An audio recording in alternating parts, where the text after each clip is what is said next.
আল্লাহু আকবার।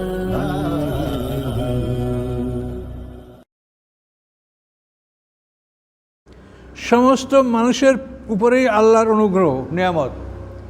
আমরা শুধু মুসলমানরা পৃথিবীতে খেয়ে পরে আসি না, যারা অমুসলিম তারা সবাই খেয়ে পরে সুন্দর মতো, বরং আমাদের চাইতে তারা ভালো আছে। ভালো থাকারও কারণ আল্লাহ বলেছেন কোরআনে যে ওরা মরার পরে আর কিছু পাবে না, এখানেই ওদের সব কিছু, কাজে এখানেই যেন ওরা সব কিছু ভোগ করতে পারে। ওদের যা উপার্জন, যারা নেক আমল করছে সেটার বিনিময়ে যেন ওরা ওখানেই ভোগ করতে পারে, মরার পরে কিছু পাবে না। এই জন্য কাফেরদেরকে এই দুনিয়ায় আল্লাহ নেয়ামত বাড়িয়ে দেন, যেহেতু তারা মরার পরে পাবে না। আর মোমেনদেরকে আল্লাহ তারা নিয়ন্ত্রণে রাখেন, এদের রেজেক বেশি হলে তারা বিদ্রোহ করতে পারে। এই জন্য আল্লাহ মোমেনদেরকে নিয়ন্ত্রণে রাখেন এবং কাফেরদের রেজেক পৃথিবীতে বাড়িয়ে দেন। এবং এটা সূরা যুখরুফে বলা হয়েছে যে সব মানুষ কাফের হয়ে যাবে। এই সম্ভাবনা যদি না থাকতো তো রহমানের সাথে যারা কুফরি করে তাদের বাড়ি ঘর দরজা সিঁড়ি ছাদ আল্লাহ সব সোনার উপর দিয়ে করে দিতেন। কিন্তু এটা করে দিলে হয়তো এমনও হতে পারে যে সব মানুষ কাফের হয়ে যাবে, যে কাফের হইলেই সোনার উপর বাড়ি পাওয়া যায়। তো এই জন্য আল্লাহ তাআলা এই কথাগুলো বলেছেন যে তিনি ইয়া ইয়ুন নাস কথাটা বলেছেন, হে মানব সকল, হে মানব সকল, উযকুরু নি'মাতাল্লাহি আলাইকুম, স্মরণ করো আল্লাহর অনুগ্রহগুলি তোমাদের উপরে।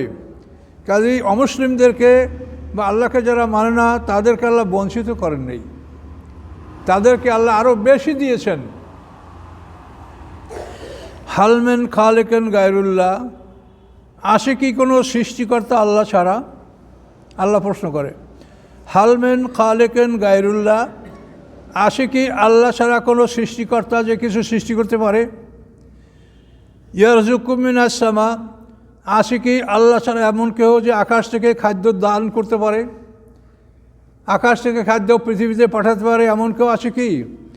আল্লাহ এটা সরাসরি পাঠান না, এটা বৃষ্টির মাধ্যমে, আবহাওয়ার মাধ্যমে, বিভিন্ন একটা কৌশলের মাধ্যমে, একটা প্রক্রিয়ার মাধ্যমে আল্লাহ তাআলা আকাশ থেকে রিজিকটা পৃথিবীতে পাঠান। ইয়ারযুকুকুম মিনাস সামাই ওয়াল আরদ, এমন কি আছে কেউ আল্লাহ ছাড়া যে তোমাদেরকে জীবিকা দান করতে পারে আকাশ থেকে এবং পৃথিবীর থেকে? লা ইলাহা ইল্লা হুয়া, নাই কোনো মাবুদ তিনি ছাড়া। ফান্না তুফাকুন, কীভাবে তোমরা বিপরীত দিকে পরিচালিত হচ্ছ? তোমরা আল্লাহকে ছেড়ে বিপরীত দিকে কীভাবে পরিচালিত হচ্ছ? এই পৃথিবীতে যেটা মানে শিডিউল মুসলমান, তালিকাভুক্ত মুসলমান 200 কোটি, আর 600 কোটি মানুষ তো আল্লাহর দিনকেই স্বীকার করে না, আল্লাহকেই স্বীকার করে, নাস্তিক, বা স্বীকার করলো আল্লাহকে, স্বীকার করলো রাসূলকে মানে না, এভাবে তারা কুফরির মধ্যেই আসে। একটা লোক যদি আল্লাহকে স্বীকার করে রাসূলকে অমান্য করে সে মুমিন না।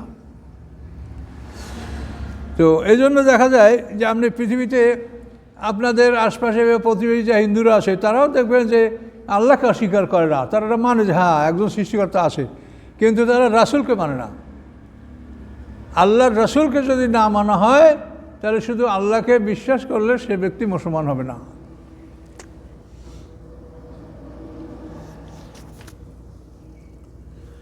আল্লাহ বলেন, ওয়াইয়ুকাযযিবুকা ফাকাদ কুযযিবাত রুসুলুম মিন ক্বাবলিকা, হে রাসূল, ওরা যদি আপনাকে মিথ্যা সাব্যস্ত করে, মিথ্যা প্রতিপন্ন করে, তো আপনি জেনে রাখেন আপনার আগে অনেক রসুলদেরকে এভাবে মিথ্যা প্রতিপন্ন করা হয়েছে, রসুলদেরকে অস্বীকার করা হয়েছে।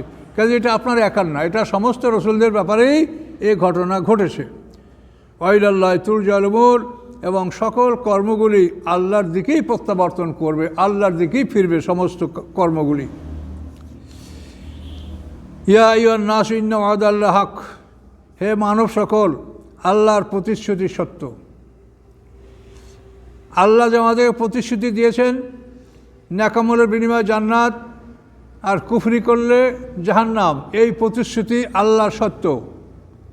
ফালা তাগুররান্নাকুমুল হায়াতুদ দুনিয়া, দুনিয়ার জীবন তোমাদেরকে যেন ধোঁকা না দেয়, দুনিয়ার জীবনের পিছে পড়ে তোমরা এভাবে যেন পরকালকে ভুলে না যাও, পরকালকে অস্বীকার না করো।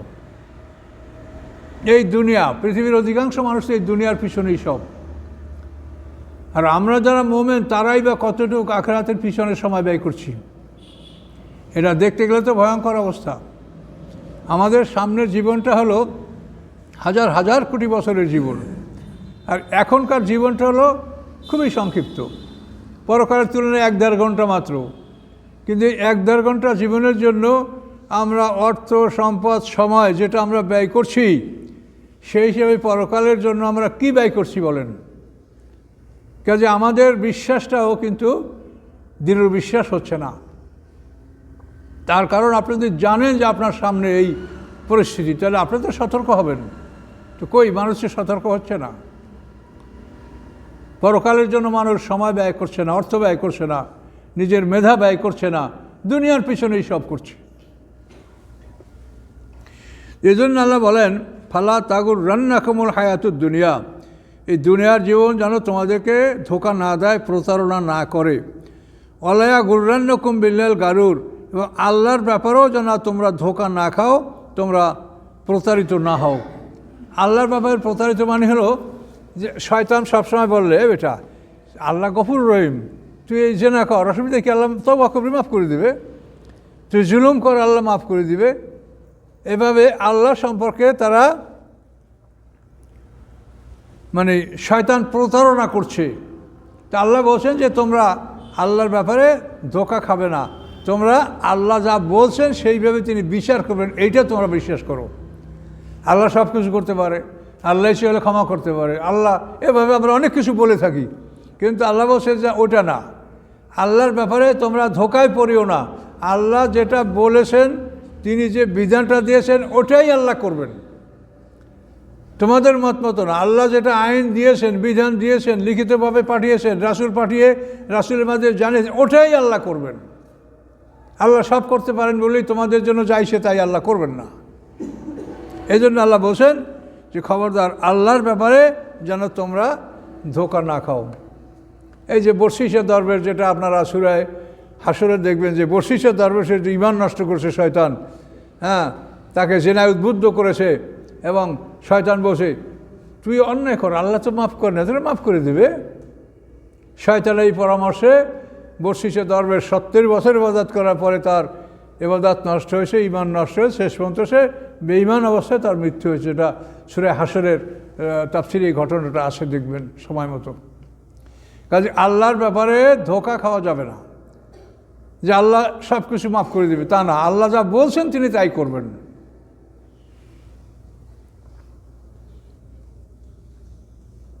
এই সামনে কি বলছেন, ইন্না শাইতান লাকুম আদুব্বুন ফাত্তাখিযুহু আদুব্বা, নিশ্চয়ই শয়তান তোমাদের দুশমন, তোমরা তাকে দুশমন হিসেবে বিবেচনা করো।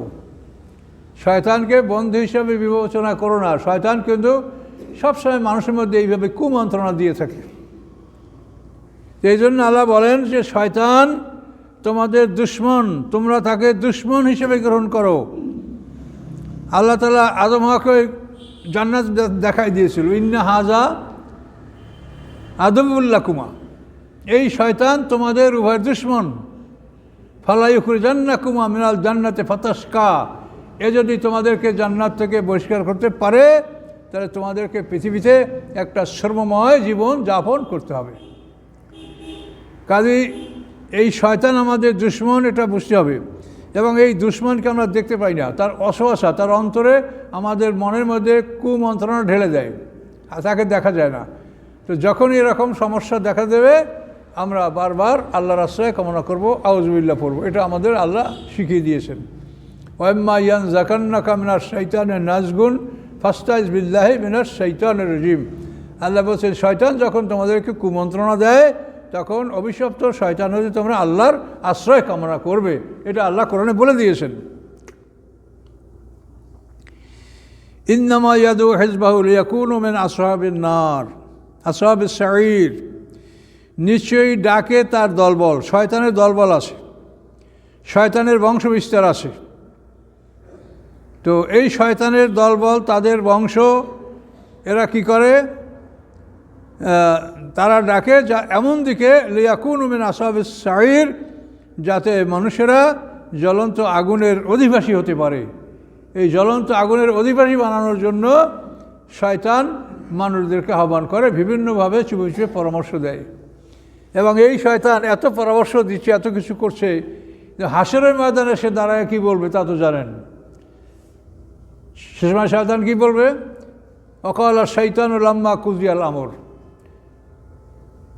বিচার যখন সমাপ্ত হবে তো শয়তান বলবে ইন্নাল্লাহ ওয়াদাকুম ওয়াদাল হক, আল্লাহ তাআলা তোমাদের সাথে যে ওয়াদা করেছিলেন সে ওয়াদাটা সত্য। ওয়াদতুকুম আখলাফতুকুম, আর আমি যে তোমাদের সাথে ওয়াদা করেছি এটা হচ্ছে মিথ্যা ওয়াদা, খেলাফ ওয়াদা। কিন্তু মা কান আলী আলাইকুম মিল সুলতান, শয়তান বলবে যে তোমাদের উপরে আমার কোনো ক্ষমতা ছিল না যে আমি তোমাদেরকে জোর করে আমার পথে নিয়ে আসবো। ইল্লান দাওয়াতুকুম ফাস্তাজাবতুম লি, শুধুমাত্র আমি দাওয়াত দিয়েছি আর তোমরা আমার দাওয়াতে সাড়া দিয়েছো, কিন্তু আমার কোনো ক্ষমতা ছিল না যে ক্ষমতা বলে আমি তোমাদেরকে আমার পথে টেনে নিয়ে আসবো। অতএব ফালা তালুমুনি ওয়ালুমু আনফুসাকুম, তোমরা আমাকে বিসম্পাদ করো না, তোমাদের নিজেদেরকে গালি দাও, তোমরা নিজেরাই ভুল করেছো।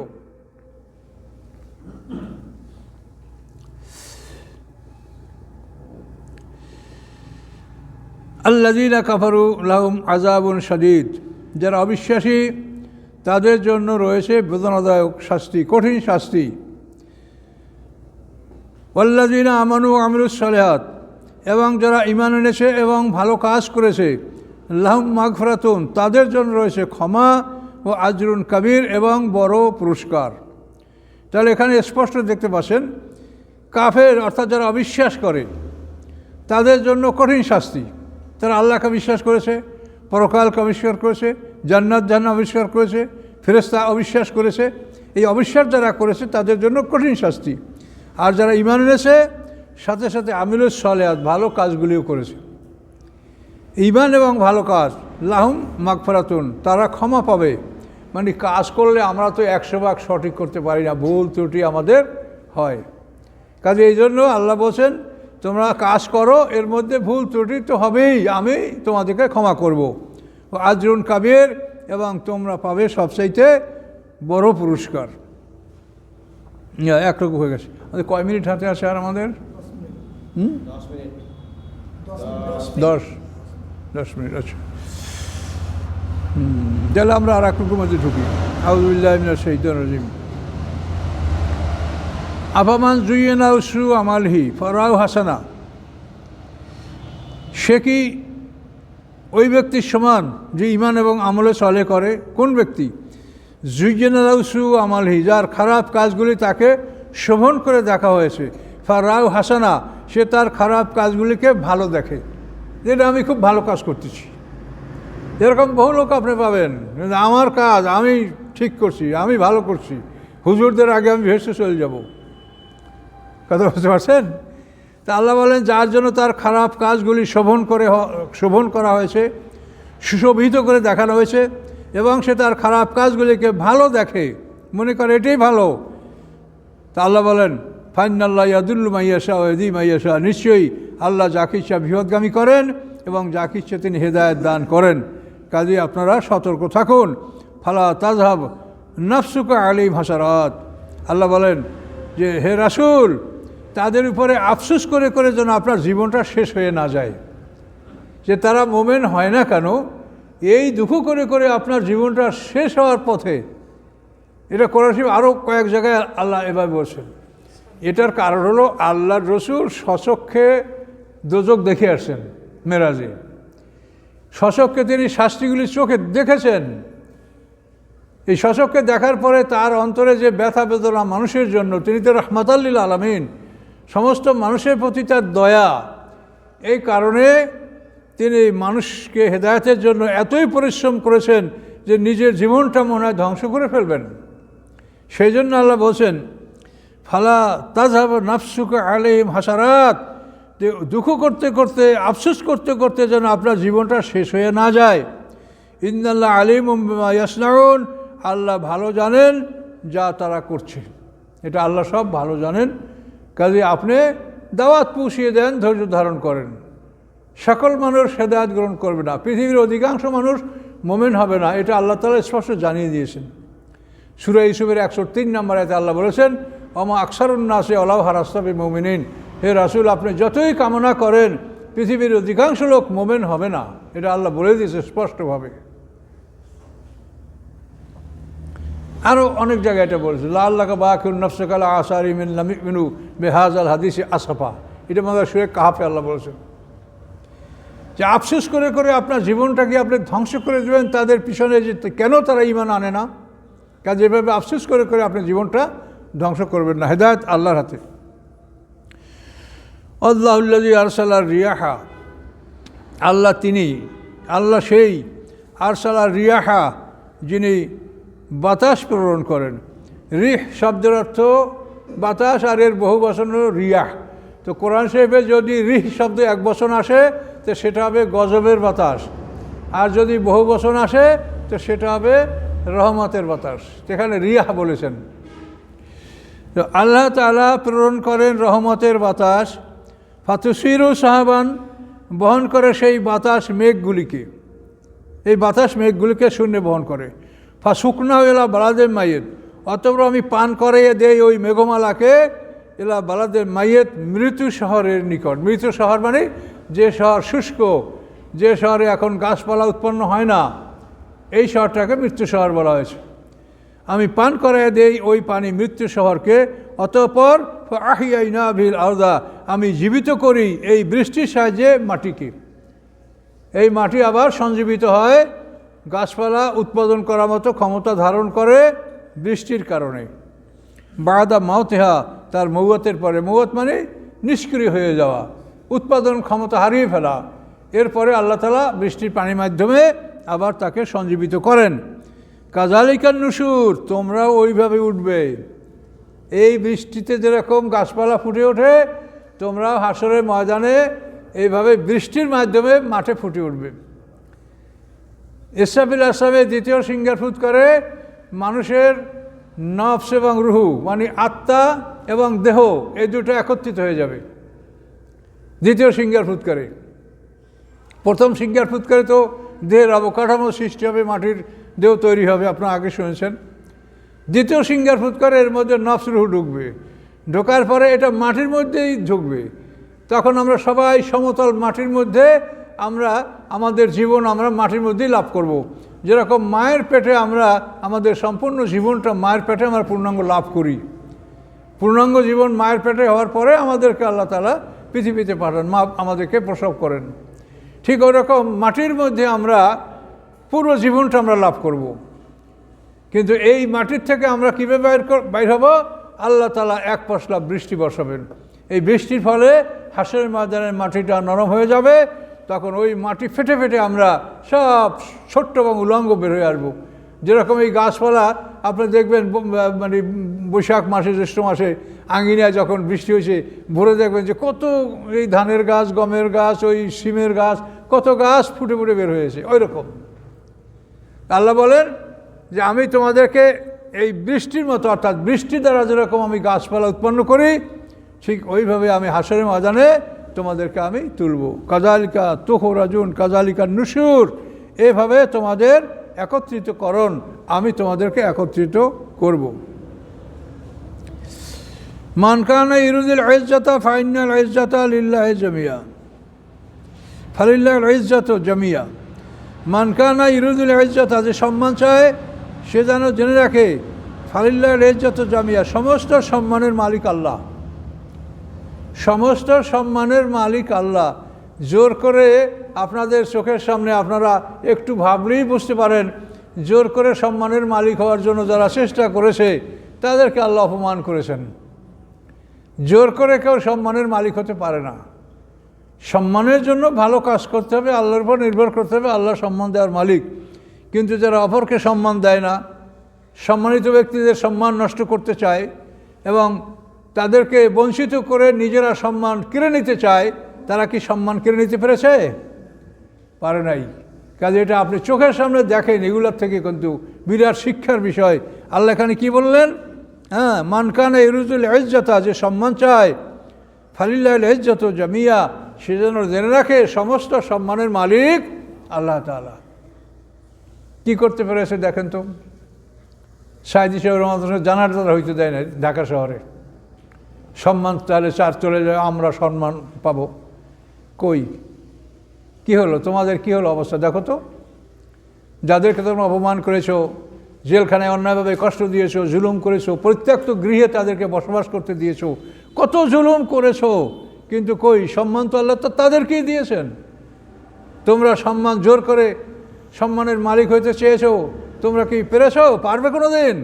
কোনো দিন তোমরা সম্মান পাবে না, যেহেতু তোমরা সম্মানীদেরকে সম্মান দাও নাই, অপমান করেছো এবং জোর করে সম্মানের মালিক হওয়ার চেষ্টা করেছো।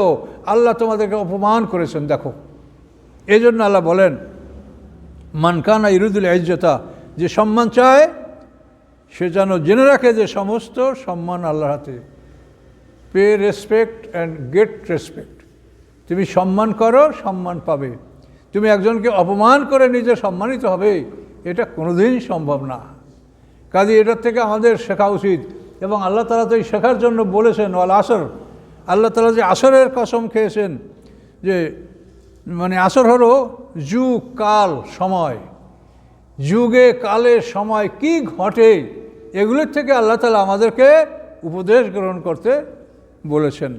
কাজেই আমাদের এটা জানা উচিত যে ইজ্জতের মালিক আল্লাহ। কখনো নিজে ইজ্জত হাসিল করার জন্য নিজের পক্ষ থেকে কিছু করা উচিত না। আল্লাহ যা বলছেন তাই করেন। ইজ্জতের মানুষকে ইজ্জত দেন, সম্মান দেন, আল্লাহ আপনাকে সম্মান দিবে। ইলাইহি আসাদুল কালিমুত তয়্যিব ওয়াল আমালুস সালিহু ইয়ারফাউহু। কালিমুত তয়্যিব মানে পবিত্র বাক্য। পবিত্র বাক্যগুলি আল্লাহর নিকট আরোহণ করে, কিন্তু অল আমালুস সালিহু ইয়ারফাউ, আমলে সালেহ সেগুলিকে আকাশে তুলবে। সুবহানাল্লাহ, আলহামদুলিল্লাহ, লা ইলাহা ইল্লাল্লাহ, আল্লাহু আকবার, সূরা ফাতিহা, ইখলাস, কোরআনের ছোটো ছোটো আয়াত, এই যে পবিত্র বাক্যগুলি, এগুলি আকাশে ওঠার মতো, ওঠার যোগ্য, কিন্তু আমলে সালেহ এগুলিকে আকাশে তুলবে।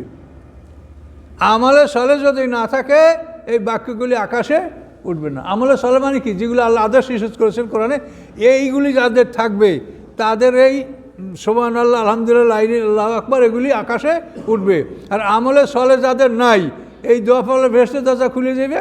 কাজে রোজা নামাজ নাই, ওই দোয়া মুখস্থ করে ভেস্টের দরজা খুলে ভেস্টে চলে যাবে। কি আল্লাহর ফরজ অজেব হুকুম পালন করা লাগবে না। এই দোয়া পড়লে দোজখের দরজা বন্ধ হয়ে যাবে, দোজখের দরজা বন্ধ করে আমরা ভেস্টে চলে যাবে। কাজে এই জন্য আল্লাহ জানায় দিলেন যে ভালো কাজগুলি এগুলি আকাশে আরোহণ করে। বুঝতে পারছেন? কালিমুত তয়্যিব, পবিত্র বাক্যগুলি ইয়াসআদু, আকাশে আরোহণ করে, কিন্তু আমলে সালেহ সেদেরকে তুলবে। আল্লাযীনা ইয়ামকুরুনা সাইয়্যাত, যারা খারাপ কাজের ষড়যন্ত্র করে, লাহুম আযাবুন শাদীদ, তাদের জন্য রয়েছে কঠিন শাস্তি। ও মাকরু উলাইকা ইয়াবুর, এবং তাদের ষড়যন্ত্রকে আল্লাহ তাআলা ধ্বংস করে দেবেন। সময় শেষ। আচ্ছা, আলহামদুলিল্লাহ। তো আমাদের একটু বিশেষ প্রোগ্রাম আছে, নামাজ পড়ে আমরা